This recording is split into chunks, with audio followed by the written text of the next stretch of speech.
Di media sosial, sering muncul anggapan bahwa LDR ujung-ujungnya putus. Tapi, kenapa bisa? Dalam video ini, kami akan mengangkat suatu pengalaman nyata dari teman kami sendiri yang menjalani LDR, mengalami pelanggaran ekspektasi, dan akhirnya memutuskan untuk mengakhiri hubungan. Halo, perkenalkan nama aku Adelia Finkan. Oke Kak Adel, aku mau tanya nih, kakak pernah menjalankan hubungan LDR? Iya, pernah, tapi cuma hanya dalam kurun waktu 9 bulan saja. Kalau boleh tahu, hubungan kakak gimana sekarang? Kalau sekarang sih statusnya sudah putus ya, dan tidak ada keterkaitan dalam hubungan, mau itu kayak ex-zone atau apapun semacamnya itu. Oke, baik. Selanjutnya, dalam menjalani hubungan LDR, hal apa aja sih yang kakak harapkan dari pasangan kakak? Tentunya itu dengan memberikan kabar secara rutin supaya kita tahu nih dia ada apa, lagi kenapa, dan itu kuncinya kan di komunikasi. Apalagi kan kita LDR ya, jadi kayak itu penting banget komunikasi, dan kalau bisa itu merespon pesan aku tuh dengan cepat.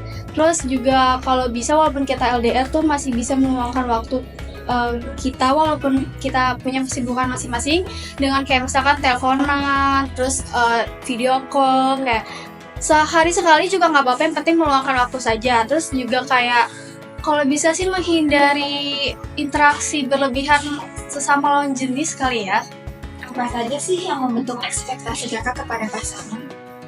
Karena dari awal kita udah tahu nih kalau kita tuh LDR, jadi kita punya komitmen untuk membangun hubungan standar yang sehat dan juga komunikasi yang lancar. Ya, dari ekspektasi yang sudah dibuat tadi, apakah pernah dilanggar oleh pasangan kakak? Iya, pernah. Kalau iya, seperti apa? Itu soal transparansi kegiatan dia. Misalkan dia mau futsal.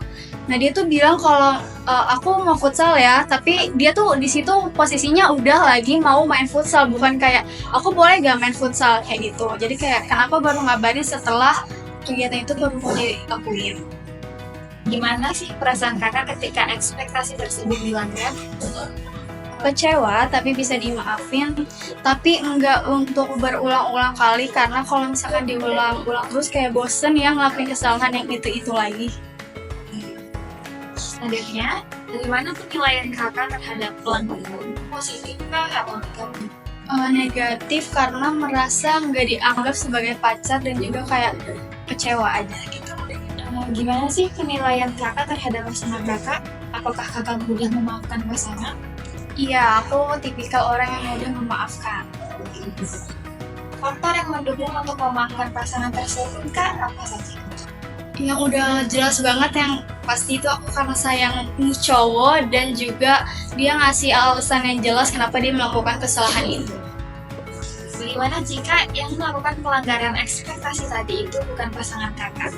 Apakah kakak akan bersifat lebih negatif, netral, atau lebih positif nih? Lebih mencondong ke positif kali ya, karena balik lagi karena dia bukan pasangan aku, jadi kita nggak punya keterikatan hubungan yang jelas. Kayak gitu.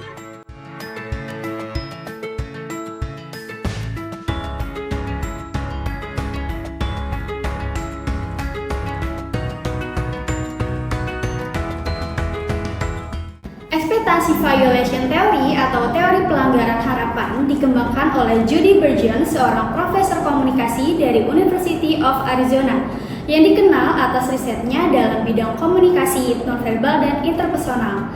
Teori ini muncul dari pengamatannya bahwa dalam interaksi sehari-hari, manusia mengembangkan harapan atau expectation tentang bagaimana orang lain seharusnya berperilaku dalam situasi tertentu. Ketika perilaku itu berbeda dari harapan kita yang disebut dengan violation, reaksi kita bisa saja positif atau negatif, dan ini tergantung dari evaluasinya. 3 konsep utama dalam teori pelanggaran harapan menurut buku A First Look at Communication Theory edisi 18 adalah ekspektasi, pelanggaran ekspektasi, dan valensi komunikator. Kita akan bahas satu-satu mulai dari ekspektasi. Ekspektasi is what people predict will happen rather than what they desire.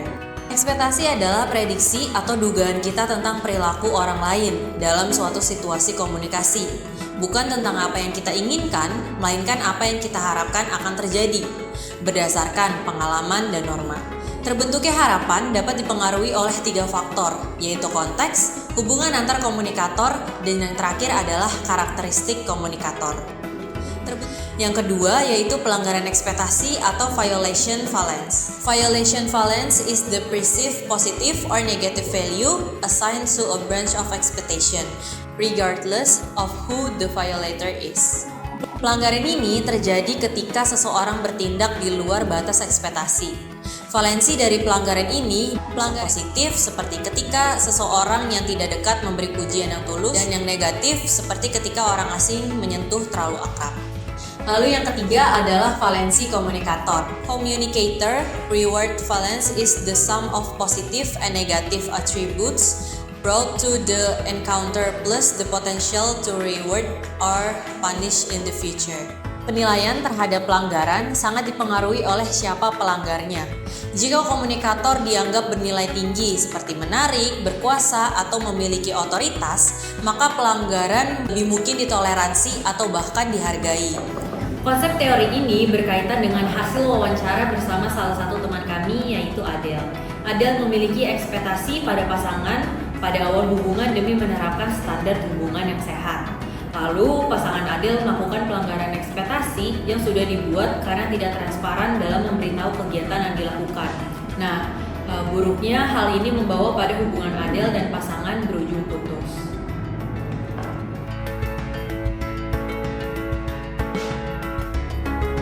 Proses evaluasi terjadi ketika ada pelanggaran yang terjadi. Maka, yang dilakukan individu adalah memperhatikan perilaku yang menyimpang, menilai pelanggaran itu positif atau negatif, dan menilai komunikatornya. Apakah layak diberi toleransi atau tidak? Hasil wawancara, Adele menilai pelanggaran ke hal yang negatif karena ia merasa tidak dihargai sebagai pasangan dan merasa kecewa. Adele mampu untuk memaafkan pelanggar dan memberi kesempatan lagi, tetapi pelanggaran diulang terus-menerus maka membuat Adele jenuh dan mengakhiri hubungan. Setelah memahami materi mengenai teori, kami juga telah melakukan survei pengisian form terhadap orang yang pernah atau sedang menjalankan hubungan jarak jauh atau LDR. Dan dari hasilnya kami mendapatkan 10 responden sebagai berikut. 2 orang menjalankan hubungan dengan kurun waktu di bawah 3 bulan, lalu 1 orang dalam kurun waktu 3-6 bulan, 3 orang dalam kurun waktu 6-12 bulan, dan 4 responden lainnya menjalankan hubungan di atas 1 tahun. Dan dari hasil yang kita dapatkan, hasil dari hubungan mereka yaitu 5 orang berakhir putus dan juga 5 orang lagi masih berlangsung hubungannya sampai saat ini. Expectation violation theory pada dasarnya menjelaskan bahwa tidak semua pelanggaran terhadap ekspektasi dalam komunikasi itu berdampak negatif. Tidak, respon seseorang terhadap pelanggaran itu sangat dipengaruhi oleh konteks, kualitas hubungan, dan persepsi terhadap pelaku. Jika pelakunya dianggap penting atau bernilai tinggi, bisa saja kita justru menganggapnya dimaklumi atau bahkan dianggap positif. Jadi, artinya, bagaimana kita menafsirkan suatu tindakan itu sangat menentukan dampaknya dalam komunikasi. Teori ini mengajak kita untuk lebih sadar bahwa dalam setiap hubungan pasti ada harapan dan juga pasti ada pelanggaran. Begitu juga di LDR. Bukan hanya soal jarak, tapi sejauh mana ekspektasi dan realita bisa sejalan. Semoga dengan memahami teori ini, kamu jadi tahu mau putus atau terus.